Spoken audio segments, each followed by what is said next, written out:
रमन आनंद श्रीवास्तव जी। महाराज जी, आपके चरणों में कोटि कोटि नमन। महाराज जी, मैं अपने द्वारा किसी को भी तनिक भर भी कष्ट नहीं पहुंचाना चाहता, परंतु अगर किसी भी कारणवश ना चाहकर मुझसे कोई ऐसा अपराध बन जाए या किसी को कष्ट पहुंचे, तो मैंने किसी को कष्ट पहुंचाया है, उसे सोच सोच के वो आत्मग्लानि होने लग जाती है। नहीं नहीं है, विवेक रखो। हम किसी को दुख पहुंचाने की चेष्टा नहीं कर रहे। अब कोई अपने आप अपनी बुद्धि के द्वारा द्वेष करके, ईर्ष्या करके, मत्सरता करके या क्रिया करके दुख भोग रहा है, तो उसके कर्म का फल है। हमको उसमें विषाद करने की जरूरत नहीं है। ऐसे विषाद में तो परेशान हो जाओगे, भजन ही नहीं होगा। फिर किस किस को सुखी करेंगे? कौन कौन सी सामने पेशगी होगी आपके? हम सबको सुखी कर दोगे क्या? किस भाई, कौन कौन क्या मांगे रखेगा? कोई चाहेगा कि तिलक मत लगाओ यार, हमें अच्छा नहीं लगता। कोई कहे, क्या यार कंठी बांधे नाटक, हमें अच्छा नहीं लगता। बहुत से हम किसकी अच्छा अच्छा लगने की बात, हमको क्या अच्छा लगता है, शास्त्र सम्मत है कि नहीं, वैसे चलना है। तुमको जो दुख सुख भोगने को मिल रहा है, तुम्हारा चिंतन, तुम्हारा कर्म है, हमारे द्वारा नहीं होगा।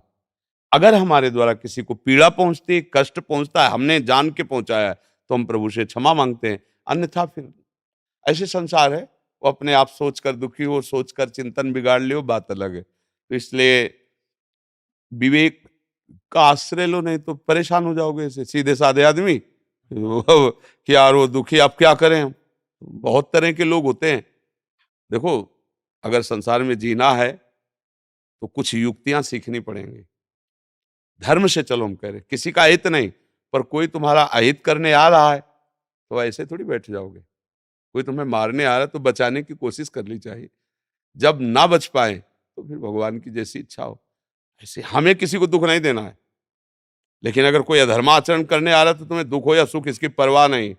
अब नहीं तो अगर आप ऐसे बाबा जी बनकर साधु हो, घर के सब बर्तन छिला ले जाएंगे तुमसे, तुम्हें जीना मुश्किल कर देंगे। एक बार नारद जी निकले तो एक गांव के लोगों ने कहा कि यहाँ का एक सांप बाम्बी में रहता है, बड़ा भयंकर, पूरा गांव डरता है। तो नारद जी दिव्य भाषा संपन्न भी थे, बामी के पास गए, उसको बुलाया, निकल है। बोले देखो, आज के बाद किसी को काटना नहीं, नहीं फिर हम तुम्हें दंड देंगे। दो तीन दिन बाद उधर से निकले तो घायल पड़ा था।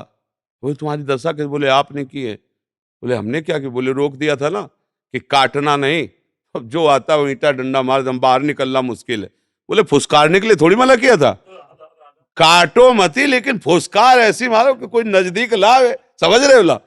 तो ये जो सांसारिक लोग होते हैं, काटो मत, लेकिन फुसकार तो रखो कि तुम्हारी भाव में इतनी दम होनी चाहिए। अरे जीवन जीने के लिए मिला है, पवित्र जीने के लिए मिला है। हाँ, धर्म पूर्वक चलो।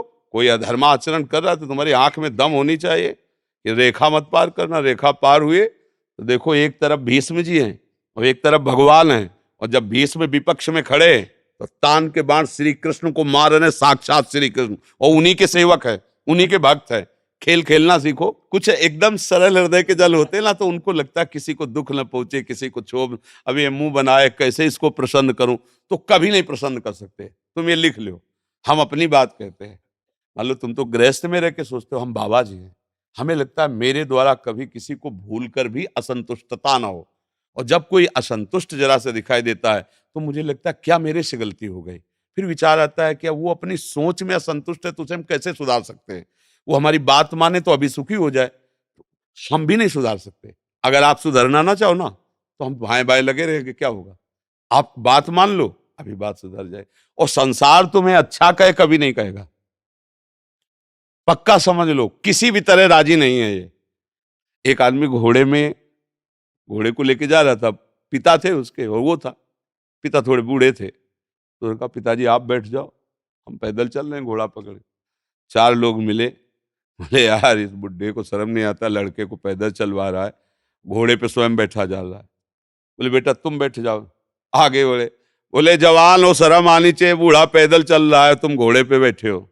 बोले आओ पिताजी तुम भी बैठ जाओ। दोनों बैठ, बोले आराम का घोड़ा मिला होगा तभी दोनों चढ़े हो उसमें। बोले दोनों उतर जाओ। दोनों उतर, बोले से बेवकूफ, घोड़ा खाली जा रहा तुम, अब वो करे तो क्या करे? अब हमें ये बताओ कि घोड़े वाला करे तो क्या करे? संसार जीने दे, किसी की मत सुनो, दोनों आराम से बैठो और यात्रा करो। ये संसार अगर कि ये ना कहे तो कभी ये मानने वाला नहीं। चुप हो जाओ तो वो गाली देगा, बोलने लगो तो वो गाली देगा।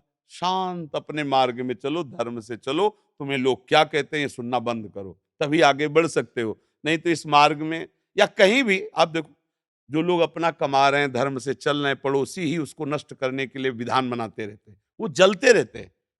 अगर आप अपने को भगवान की शरण में रखकर भजन मार्ग में नहीं चलोगे तो ऐसे ही झगड़ा होता रहता है। आपस में घर परिवार के झगड़े और जेल और थाना पुलिस सब वो भोगते रहते हैं। विवेक है नहीं, पशुओं की तरह जीवन व्यतीत करते हैं। नाम जप करो, किसी को कष्ट मत दो। अगर कोई दुखी हो रहा है तो उसका भाग्य, उसका विचार, उसका चिंतन, हमारे द्वारा कष्ट नहीं दिया जा रहा है।